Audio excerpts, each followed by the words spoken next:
Understanding Unseasoned, a guide to English phrases. Hello everyone, welcome back to our channel. Today, we have an interesting English phrase to unpack, unseasoned.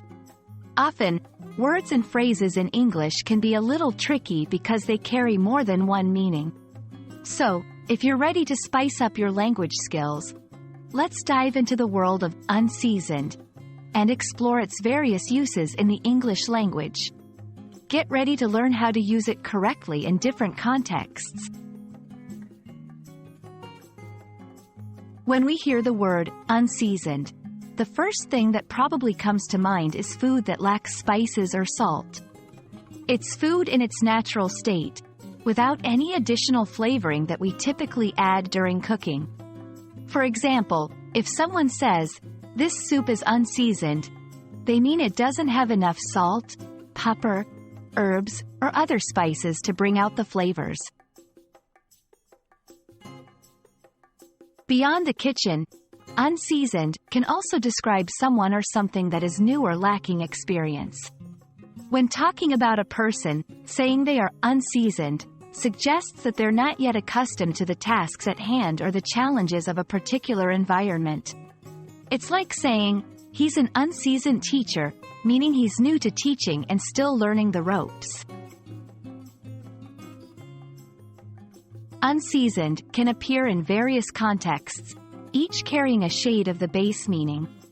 In business, an unseasoned market or product might be one that is new and not yet tested by time or consumer response. In finance, unseasoned securities are those recently issued and without a performance history. Sometimes, unseasoned carries a cultural connotation. In certain cultures, food is expected to be richly seasoned, and calling a dish unseasoned may imply it's bland or unappetizing. In contrast, in other cultures, where the natural taste of food is appreciated, unseasoned might not carry a negative undertone at all. To use unseasoned correctly, it's important to consider the context.